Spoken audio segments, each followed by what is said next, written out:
Assalamualaikum warahmatullahi wabarakatuh. Selamat berjumpa kembali pada pembelajaran daring mata kuliah Keuangan Publik Islam. Marilah kita buka dengan bersama-sama membaca basmalah. Bismillahirrahmanirrahim. Sesi kali ini akan kita bahas tentang sejarah keuangan publik Islam masa dinasti Abbasiyah. Adapun capaian pembelajaran mata kuliah ini adalah mahasiswa dapat menjelaskan sejarah keuangan publik Islam pada masa dinasti Abbasiyah. Bagaimana periode dinasti Abbasiyah? Kekuasaan dinasti Abbas melanjutkan kekuasaan dinasti Umayyah. Dinamakan dinasti Abbasiyah karena para pendiri dan penguasa dinasti ini adalah keturunan Al-Abbas, paman Nabi Muhammad SAW. Dinasti Abbasiyah didirikan oleh Abdullah As-Sofah, Ibnu Muhammad, Ibnu Ali, Ibnu Abdullah, Ibnu Al-Abbas. Kekuasaannya berlangsung dalam rentang waktu pada tahun 750 Masehi sampai dengan tahun 1258 Masehi. Selama dinasti ini berkuasa, pola pemerintahan yang diterapkan berbeda-beda, sesuai dengan perubahan politik, sosial, dan budaya. Khalifah-khalifah dinasti Abbasiyah terdiri dari 37 khalifah.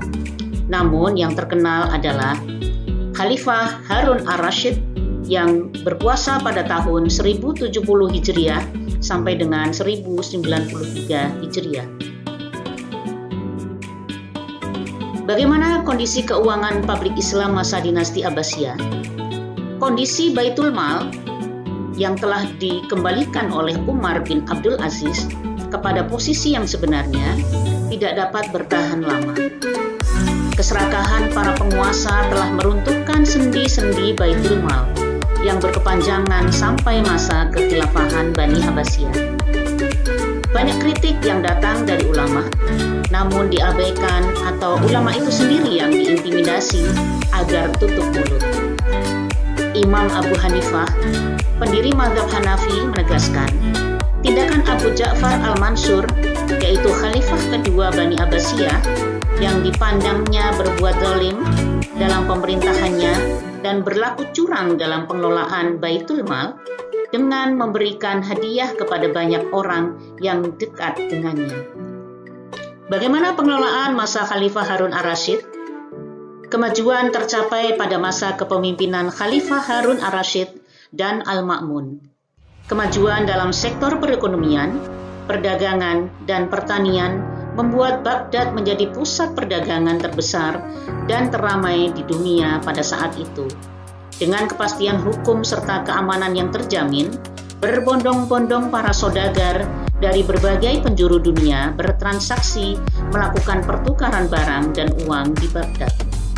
Negara memperoleh pemasukan yang sangat besar dari aktivitas perekonomian dan perdagangan dan dari pungutan pajak. Bagaimana kontribusi pengelolaan keuangan publik Islam perspektif historis yang diawali dari masa Rasulullah SAW, kemudian masa Khulafaur Rasyidin, dilanjutkan pada masa dinasti Umayyah, kemudian sekarang adalah dinasti Abbasiyah. Terlepas dari berbagai penyimpangan yang terjadi, Baitul Mal harus diakui telah tampil dalam panggung sejarah Islam sebagai lembaga negara yang banyak berjasa bagi perkembangan peradaban Islam dan penciptaan kesejahteraan bagi kaum muslimin. Keberadaannya telah menghiasi lembaran sejarah Islam dan terus berlangsung hingga runtuhnya khilafah yang terakhir, yaitu Khilafah Utsmaniyah di Turki pada tahun 1924 Masehi. Saudara sekalian, demikian tentang sejarah keuangan publik Islam masa dinasti Abbasiyah. Terima kasih atas perhatiannya. Tetap semangat. Kita akan ketemu lagi di lain kesempatan. Mari kita akhiri dengan membaca hamdalah. Alhamdulillahirabbil alamin. Terima kasih. Assalamualaikum warahmatullahi wabarakatuh.